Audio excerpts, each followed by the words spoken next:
Everyone, English knowledge stream channel में आपका स्वागत है। आज की ट्रांसलेशन के क्लास में हम आपको पास्ट इंडेफिनिट टेंस बताने वाले हैं। तो बिना समय वेस्ट किए हुए, टाइम वेस्ट के विदाउट हम शुरू करते हैं पास्ट इंडेफिनिट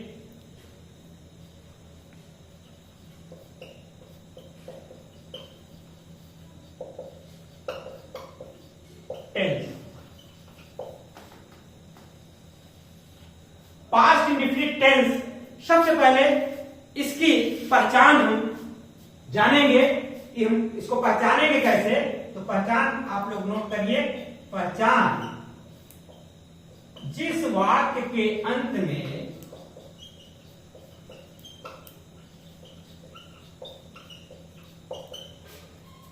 ता था, ती थी, ते थे,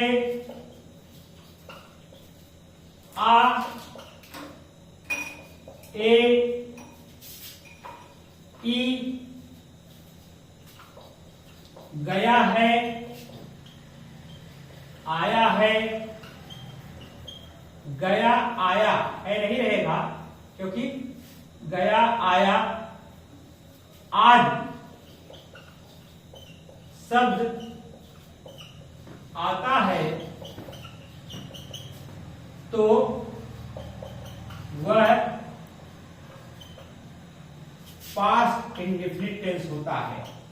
पास्ट इंडेफिनिट टेंस कहलाता है। तो पास्ट इंडेफिनिट, आप ध्यान दीजिए, पास्ट इंडेफिनिट टेंस ही ऐसा टेंस है जिसमें क्रिया की सेकेंड फॉर्म इस्तेमाल की जाती है और क्रिया का सेकंड फॉर्म कहीं नहीं प्रयोग होता है। अब हम इसके अफर्मेटिव सेंटेंस की चर्चा करेंगे। अफर्मेटिव सेंटेंस का नियम, स्ट्रक्चर हम बता रहे हैं। अफर्मेटिव सेंटेंस, अफर्मेटिव सेंटेंस का जो स्ट्रक्चर है, जिसका रूल है, इसमें सभी कर्ता, चाहे दो कर्ता हो, चाहे एक वचन कर्ता हो, चाहे बहुवचन हो, आई हो, मी हो, सभी कर्ता जो भी रहेंगे, उसके साथ क्रिया की सेकेंड फॉर्म, क्रिया की सेकेंड फॉर्म, फिर कर्म प्लस अन्य।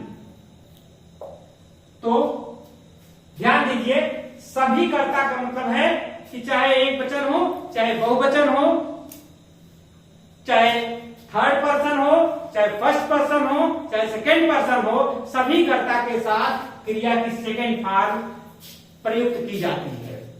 हम एग्जांपल देते हैं। वह प्रतिदिन मंदिर जाती थी। यहां पर देखिए, वह सी अब जाना, जाना अंग्रेजी को है और उसकी सेकंड फॉर्म क्रिया की आएगी सी वेंट टू टेम्पल प्रतिदिन, डेली या एवरी। अब सभी कर्ता क्रिया का सेकंड फॉर्म कर्म, और कभी कभी सेंटेंस कुछ बड़े हो जाते हैं जिसमें अन्य शब्द प्रयुक्त रहते हैं, उनको करने में आपको थोड़ा सा परेशानी अनुभव हो सकती है, लेकिन हम आपको बताते हैं कि वो कैसे सेंटेंस होता है। जैसे हम लोग पिछले सप्ताह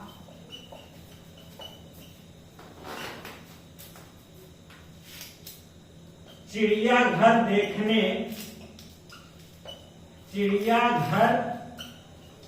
देखने लखनऊ गए।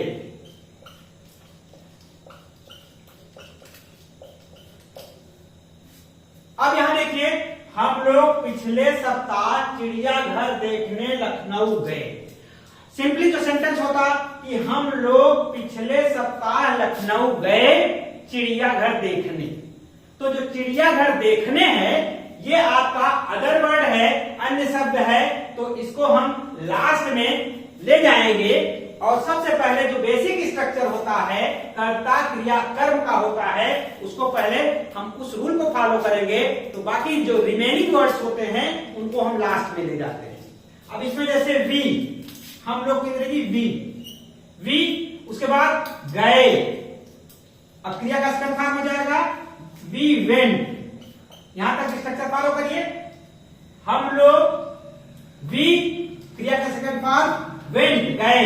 अब कहां गए, ऑब्जेक्ट है Lucknow, we went to Lucknow, Lucknow LUCKNOW, we went to Lucknow. अब क्या, चिड़ियाघर देखने। अब अगर आपको याद होगा तो जो मैंने नॉन फाइनाइट पढ़ा था उसमें जीरंड, पार्टिसिपल और इन्फिनिटिव को मैंने बताया था आपको, आप उसको याद करिए कि जब नॉन ही नहीं आता है तो वह इन्फिनिटिव होता है। तो यहां पर एक देखने, यह भी वर्ब आ रही है।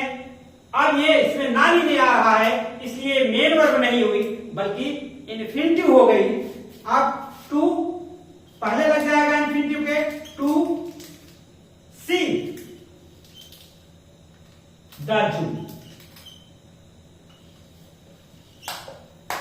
अब इसका जो ट्रांसलेशन होगा, we went to Lucknow to see the zoo. तो कभी कभी इसमें हम जीरंड का प्रयोग आ जाता है, पार्टिसिपल का प्रयोग आ जाता है, इन्फिनिटिव का प्रयोग आ जाता है। तो उन सेंटेंस को हम करते समय सबसे पहले बेसिक स्ट्रक्चर को फॉलो करते हैं, उसके नियम को।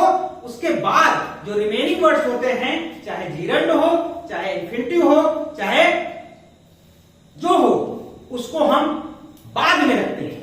तो हम चाहेंगे कि आप नॉन फाइनाइट वाला जो हमारा वीडियो है उसको जाकर के अच्छी तरह से देख लें, तो ये सारी चीजें जो सेंटेंस में आड़े हाथों आने वाली हैं वो सब नहीं आएंगी। जैसे कि और मैं बताता हूं, जैसे वह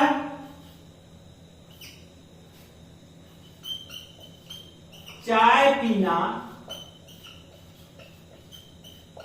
पसंद करता था। अब यहां देखिए, अब वह चाय पसंद करता था और लास्ट में आया पीना, तो इसका स्ट्रक्चर जो बन जाएगा ही। अब क्रिया का सेकंड फॉर्म पसंद करता था, लाइक्ड, ही लाइक्ड। अब चाय पीना, अब यहां पर देखिए he liked taking tea, taking the T. अब यहां आप देखेंगे कि ये टेकिंग कैसे हुआ। जब पास्ट इंडेफिनिट में है तो उसमें आईएनजी क्रिया में आई कैसे, यह क्वेश्चन आपके मन में उठ सकता है। लेकिन मैं फिर बताना चाहूंगा कि यहां ये जो आईएनजी फॉर्म है ये जीरंड है, ये जीरंड है। ही लाइक टेकिंग द टी, वह चाय पीना पसंद करता था। तो यहां पर आप देखेंगे चाहे जो ट्रांसलेशन हम करेंगे, चाहे जो टेंस रहेगा, उसमें अन्य शब्द के रूप में जीरंड, पार्टिसिपल, इन्फिनिटिव आ सकता है। तो इस लिहाज से आपको जीरंड, पार्टिसिपल और इन्फिनिटिव का ज्ञान रखना आवश्यक है। इसी को ध्यान में रखते हुए मैंने पहले ही नॉन फाइनाइट को बता दिया है, उस पर वीडियो बना दिया है। आप बड़े से बड़े ट्रांसलेशन जब करेंगे तो अनडाउटेडली, निस्संदेह इनका प्रयोग आएगा और वहां तब आप कंफ्यूज हो जाएंगे कि ये कैसे करें हम। जैसे मैंने इन्फिनिटिव और जीरंड दोनों को आपको बताया। इसी तरह से इसमें वह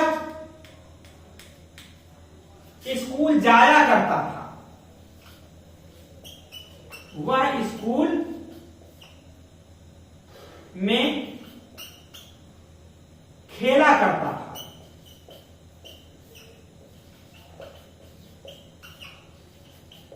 अब इसमें खेला करता था, इसमें हैबिट आ रही है, तो ही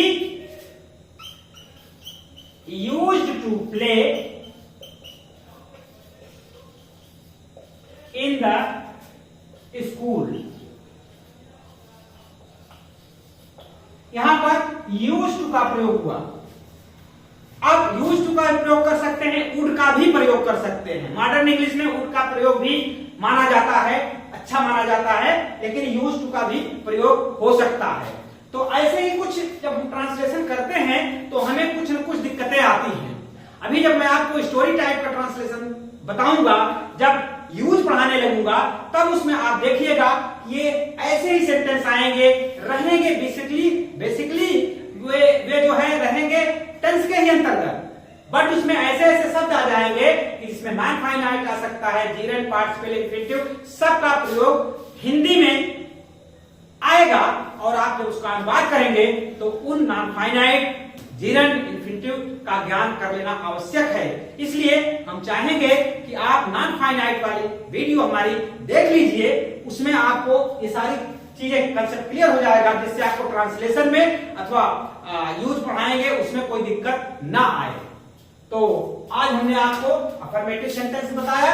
अब नेक्स्ट वीडियो में हम आपको निगेटिव सेंटेंस के बारे में चर्चा करेंगे, लेकिन आपको फिर हम चाहेंगे कि आप नॉन फाइनाइट वाला वीडियो अवश्य देख लें एक बार।